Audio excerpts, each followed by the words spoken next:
अस्सलामु अलैकुम वरहमतुल्लाहि वबरकातुहू। सदर मोहतरम, मेरे अजीज साथियों और बहनों, आज का मौजूद बहस है कि इस अहवाल का मानना है कि हैंडलूम इंडस्ट्री की तरक्की के लिए दूसरी स्वदेशी तहरीक का वक्त आ चुका है। दोस्तों, जब हिंदुस्तान पर अंग्रेजों का कब्जा था, वो हमारे खाम माल इंतहाई सस्ते दामों में खरीद कर हमें ही महंगे दामों में बेचते थे। तो उस वक्त 1905 में हिंदुस्तानियों ने अंग्रेजों के खिलाफ स्वदेशी तहरीक चलाई थी, उनके तमाम मसनूआत का बाइकआउट किया था, जिसका फायदा भी मिला। लेकिन आज हैंडलूम इंडस्ट्री की तरक्की के लिए दूसरी मर्तबा स्वदेशी तहरीक चलाना सिवाय नुकसान के कुछ भी नहीं है, क्योंकि तब और आज में जमीन आसमान का फर्क है। उस वक्त हिंदुस्तान में ब्रिटिश गवर्नमेंट थी, आज हमारी सरकार है। उस वक्त कानून अंग्रेजों के हाथ में था, आज कानून हमारे हाथ में है। उस वक्त ग्लोबलाइजेशन नहीं था, आज मल्टीनेशनल कंपनियां और एफडीआई का जमाना है। उस वक्त स्वदेशी तहरीक का सीधा फायदा आवाम को मिला था, लेकिन आज इस तरह की तहरीक का पूरा फायदा प्राइवेट सेक्टर और कैपिटलिस्ट को मिलेगा, जिससे मुल्क और आवाम का सिर्फ और सिर्फ नुकसान है।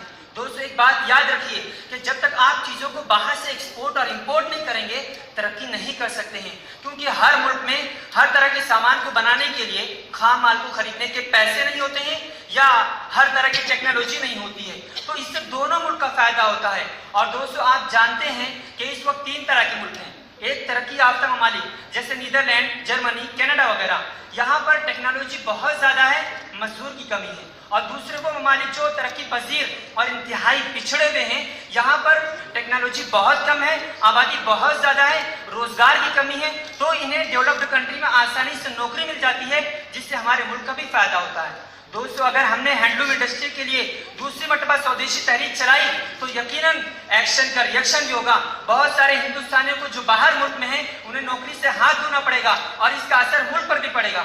दोस्तों, आज सूरत हाल ये है कि जो बची कुची चीज सरकार के हाथ में है, वो भी प्राइवेट होती जा रही है। आपको जानकर ताज्जुब होगा कि इस वक्त हिंदुस्तान में रेलवे डिपार्टमेंट के बाद सबसे ज्यादा मुलाजमत बिजनेस प्रोसेस आउटसोर्सिंग में है। दोस्तों, कौन है जो अपने मुल्क की तरक्की नहीं चाहता है? चाइना और जापान, जिनकी सूरत हाल बहुत खराब थी, आज वो हमसे आगे बढ़ चुका है, इसलिए कि उन्होंने अपने सामान को इस काबिल बनाया है कि दुनिया उसे आज हाथों हाथ ले रही है। अगर हम हैंडलूम इंडस्ट्री की तरक्की चाहते हैं तो स्वदेशी तहरीक के बजाय हमें इस मूवमेंट को, हमें इस इंडस्ट्री को इतना मजबूत बनाना होगा कि वो आलमी मईशत पर मेक इन चाइना के बजाय मेक इन इंडिया का नाम दिखाई दे। दोस्तों, अगर आप किसी कंपटीशन में हैं, दौड़ के मुकाबले में, तो आगे बढ़ने के 2 रास्ते हैं। एक ये कि जो आपसे आगे बढ़ रहा है, आप उसके पैर पर कुल्हाड़ी मार दीजिए और आराम से आगे बढ़ जाइए।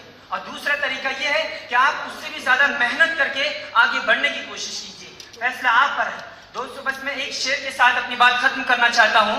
तरक्कियों के दौर में उसी का जोर चल पड़ा, तरक्कियों के दौर में उसी का जोर चल पड़ा, बना के अपना रास्ता जो भीड़ से निकल गया।